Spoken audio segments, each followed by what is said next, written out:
Good day mga ka-CRT. I'm going to discuss numerical methods, specifically the bisection method. In bisection method, you can use this to find the roots of a polynomial. Here are the algorithm. Step 1, choose x lower and x upper as the two guesses for the root, such that you have to solve for the function of x lower and the function of x upper. Get the product and it must be less than 0. Meaning, one must be negative, one must be positive. Step 2, estimate the root. The root is designated as xm because xm is the midpoint between xl and xu. So to solve for xm, this is equivalent to xl plus xu all over 2. Next, step 3. For the next algorithm or next iteration, if the product of fxl and fxm is less than 0, then the root lies between xl and xm. If xu times fxm is less than 0, then the root lies between xu and xm. If function of xm equals 0, then stop the algorithm. Or if there is a target error, you can also use that to stop the algorithm. So we have step 4, compute the relative error. To do that, the relative error is equivalent to the absolute value of xm new minus xm previous all over xm new. Okay, so let us have this example. Estimate the root of x squared plus 5x minus 8 equals 0 up to the error equals 0.002. So first thing to do is establish your table. Table can be consist of several columns depending on your desired data. For this illustration, I'm going to use 8 columns. Column for n, this is the number of iteration. Then columns for x lower, x upper, and then we will solve xm. Then we will also calculate the error. Then, to help us decide the value of xl and x upper in the next iteration, we have to solve function of xl, function of xm, and function of x upper. So to start with this solution, we have to set initial guesses for the x lower and x upper. Our initial guess is 0 and 10. So to make sure that this initial guess will be valid, we have to solve for fxl and fx upper. And the product of fxl and fx upper must be less than 0, meaning one of those must be negative. So let's try. Okay? So for f of 0, we can say that this is, so we will replace x here to be 0.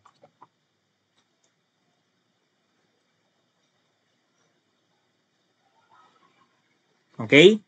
So meaning, so x squared, when x is 0, this is 0, plus 5 times 0 is also 0, minus 8. And this is equivalent to negative 8. Okay? Therefore, this is negative 8. Next, let us try f of 10. So this is 10 squared plus 5 times 10 minus 8. So the result here is what? So this is 100 plus 50 minus 8.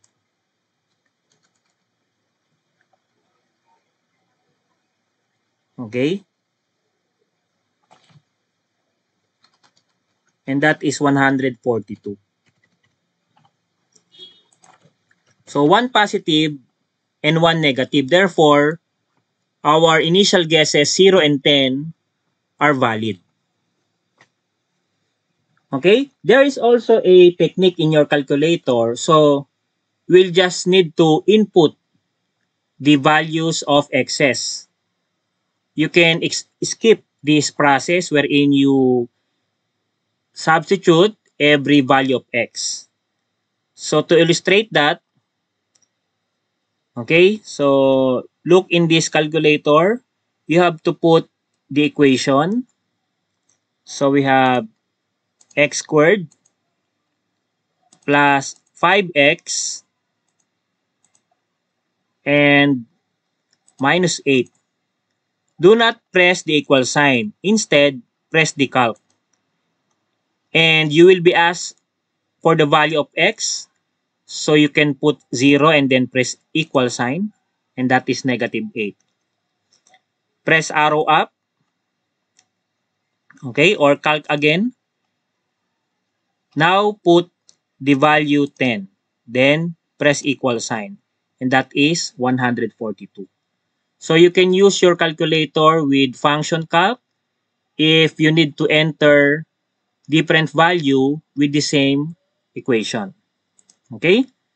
So let's continue. Therefore, you can calculate now the x midpoint, xm, and that is 0 plus 10 all over 2, and that is 5. For the error, you have to skip this during first iteration. And to solve for xm, let us use again the calc function. We already have x squared plus 5x minus 8 in our calculator. So calc again, enter 5, press equal sign, and that is 42. Okay? So let's proceed to the second iteration.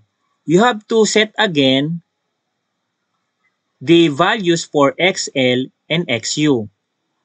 To do that, our deciding factor are the values for FXL, FXM, and FXU.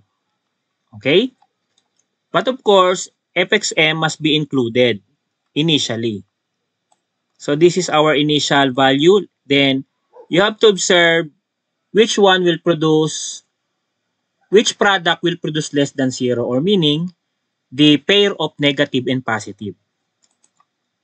So if you will observe negative 8 and negative or positive 42, this is the pair we want. Okay, for the next iteration.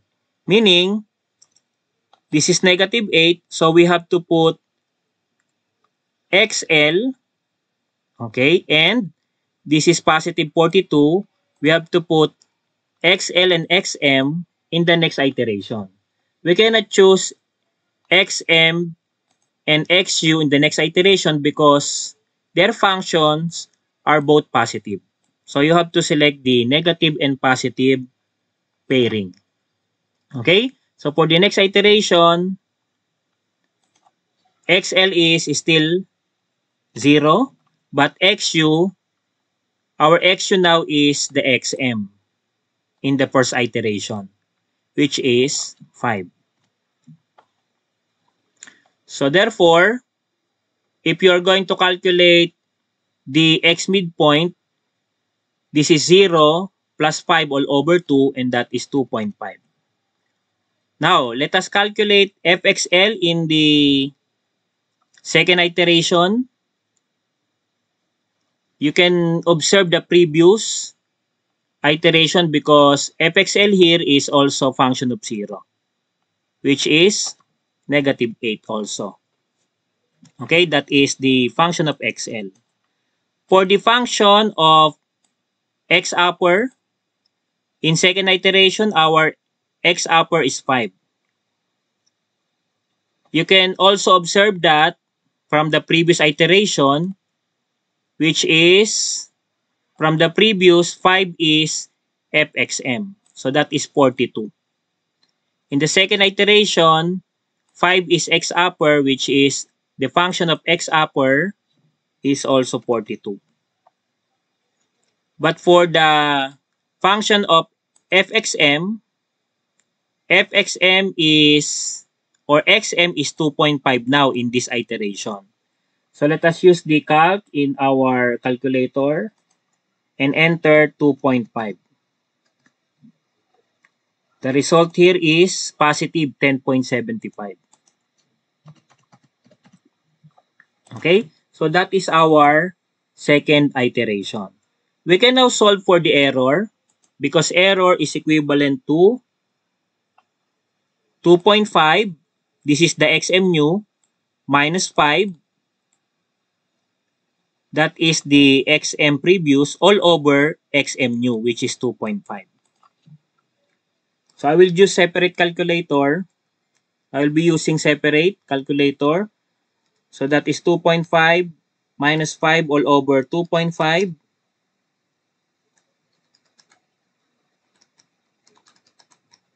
And the result is 1.00. Or let us use 3 decimal places because our target relative error has 3 decimal places. But this is 0.002. So we have a big error for this iteration. Okay, next iteration 3. So we will look for the negative positive combination in the iteration 2. And this is the negative positive combination under XL and XM. Therefore, our next pair of iteration here or XLXU in third iteration is XL, which is 0, and XM, which is 2.5. XL and XM of the previous iteration. For XM, let us calculate that. To calculate XM here, so we have 0 plus 2.5 all over 2. And the result is 1.25. Let us calculate first FXL. Our XL in third iteration is 0. To calculate f of 0, or the value for f of 0 is already 8. Okay? Let us now solve fx upper. Our x upper now is 2.5. And the result, if you want to calculate, the result is 10.75. Next, fxm. Our xm in this iteration is 1.25. Let us use again our calculator, calc. Let us put 1.25 and the result is negative 19. So negative 0.19. We will just use 2 decimal places. Negative 0.19. Okay, so we already have the third iteration.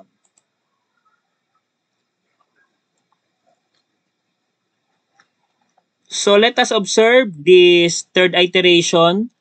We need this negative positive combination. So we can decide what is the values for XLXU in the fourth iteration.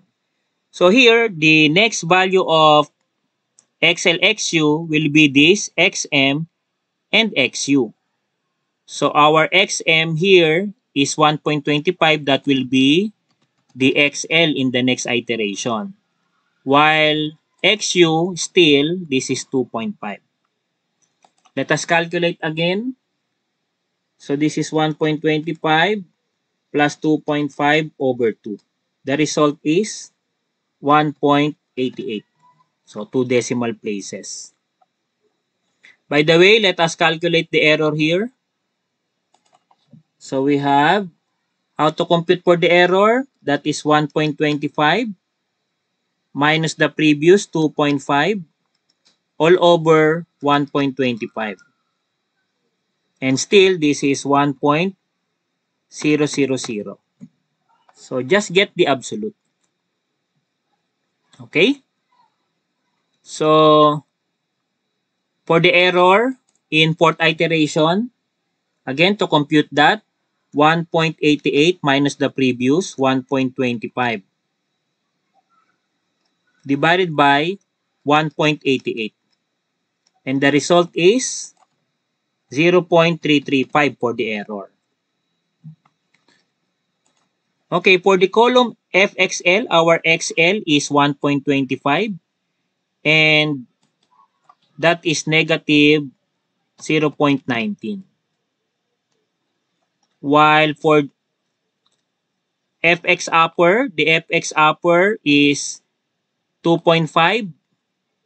The F of 2.5 is also 10.75. You can double check that in our calculator. Again, press calc and enter 2.5. Okay, so that is 10.75. For the FXM, our XM in this iteration is 1.88. So let us use our calculator. Calc, then enter 1.88. The result is 4.93. Okay, so we already have the fourth iteration. Again, we need the negative-positive combination. So our negative-positive combination is under FXL and FXM. It means in the fifth iteration, our XL and XU correspond to XL and XM from the fourth iteration. Therefore, in fifth iteration, our XL is 1.25 and our XU is the 1.88. Let us compute again the XM 1.25 plus 1.88 all over 2. The result is 1.57. For the error, 1.57 minus 1.88 all over, I know, no, this is error. 1.57 minus the previous 1.88 over 1.57. Then this is, get the absolute value, 0.197. For FXL, this is the function of 1.25, therefore, this is still negative 0.19. For FX upper, this is the function of 1.88 and the value for that is 4.93. For FXM, our XM now is 1.57. Okay, let us press again calc, then enter 1.57. The result is 2.31 positive.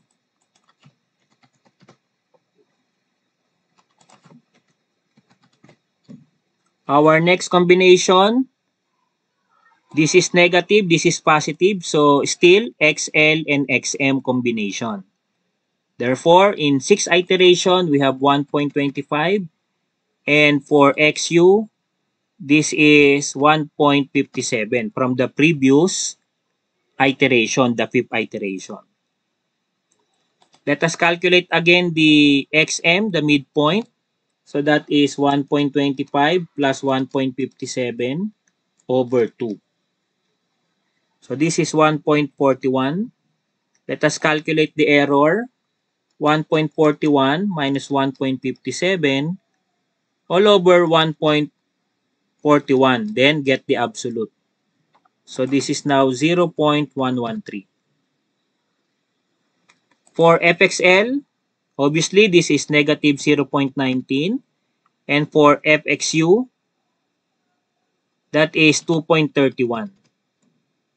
And for FXM, we have to input 1.41 in our calculator. So press calc again and enter 1.41. So this is 1.04. Okay, so next combination, this is the negative positive combination, and still XL and XM. For the 7th iteration, so we have 1.25 and 1.41. For XM, so 1.25 plus 1.41 all over 2. And this is 1.33.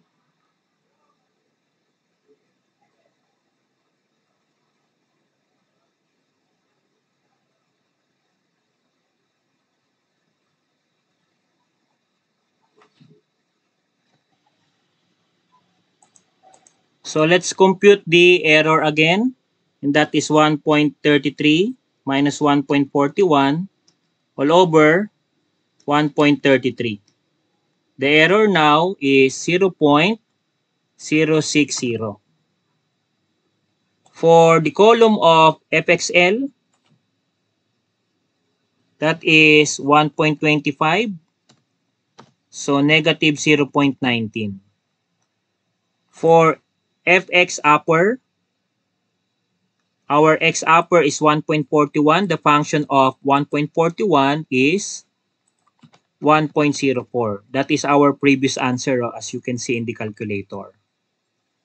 Then for FXM, so we have to get the function of 1.33. That is our XM in this iteration. Okay, so press calc again and enter 1.33. The result is positive 0.42.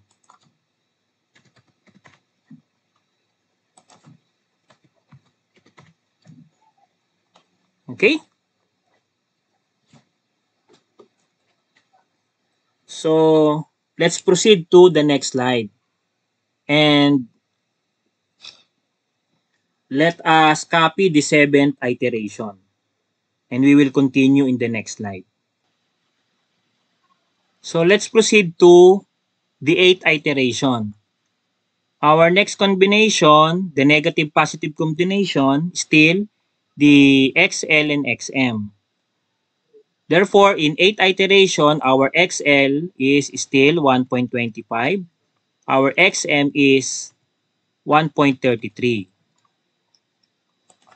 Let us solve the XM 1.25 plus 1.33 all over 2. And this is 1.29.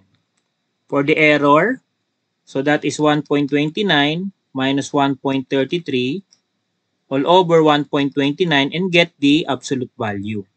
So this is 0.031.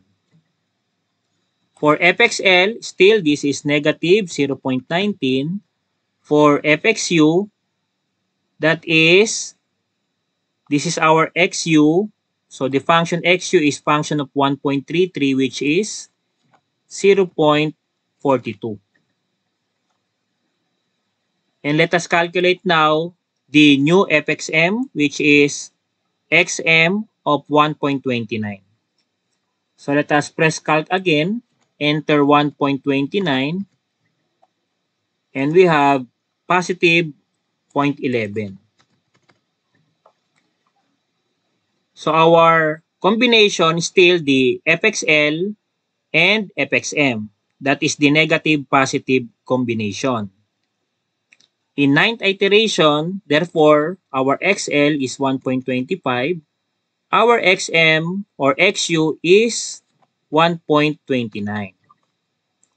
Get the XM again.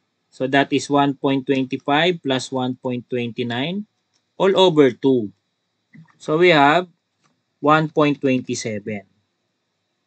For the error, that is 1.27 minus 1.29 all over 1.27. and get the absolute, that is 0.016. For FXL, obviously this is negative 0.19. For FXU, this is 0.11 in this case. And for FXM, we have to press calc again and enter the XM, which is 1.27. And the result is negative 0.04. So this is negative 0.04. So therefore, our next combination is the negative positive. In this case, we have new combination XMXU for the 10th iteration. So meaning, our X lower is the 1.27, the XM of the 9th iteration. But for XU, this is the same, 1.29. Let us get the XM. So we have 1.27 plus 1.29 all over 2. And this is 1.28. For the error, so we have 1.28 minus 1.27 all over 1.28. Get the absolute value. So that is 0.008. For FXL, so that is 1.27, which is our previous XM. And that is in our calculator now, negative 0.04. For FXU, so this is the function of 1.29. This is the same with the 9th iteration, therefore this is also 0.11. For FXM, our FXM or XM in this 10th iteration now is 1.28. So we have to press calc and enter 1.28. The result is 0.04 positive. 0.04. Okay, so this is our 10th iteration. Now, our new combination is XL and XM again. This is the negative positive combination. Therefore, our XL still 1.27, but our XM is 1.28. And for the midpoint, XM, 1.27 plus 1.28. So, all over 2, we have 1 point. So, in this case, we will use 3 decimal places. Because if we put 2 decimal, it will give again 1.28. Okay? So, it may give a 0 error but less accurate. So, let us put 3 decimal places here. And apply the error calculation. So, we have 1.275 minus 1.28 all over 1.275. And this is 0.004. For FXL, obviously this is still negative 0.04. For FXU, that is positive 0.04. Then for FXM, press calc again in the calculator, then enter 1.275. And that is positive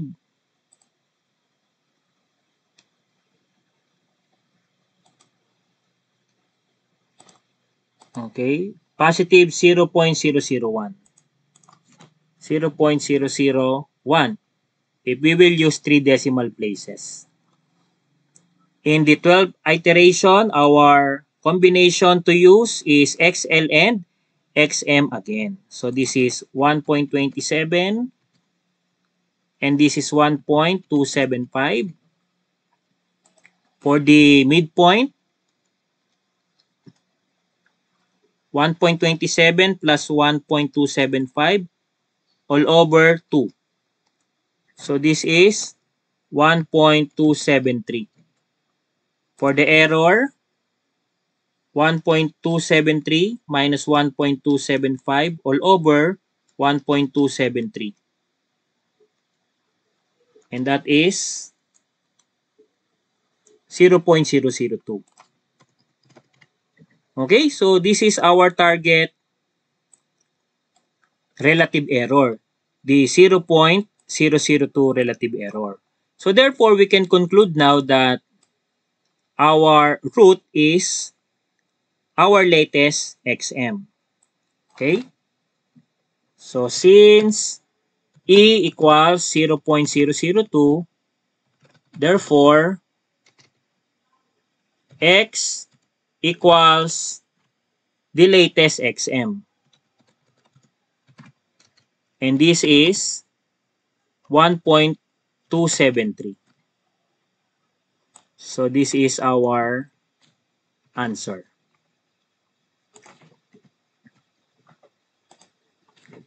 Okay, so again, our answer for this example is 1.273 after the 12 iteration. And that's all for this illustration of the bisection method. I hope you learned from this discussion. Okay, so see you in my next lecture of numerical methods. Thank you for watching this video and please subscribe to our YouTube channel. God bless to all.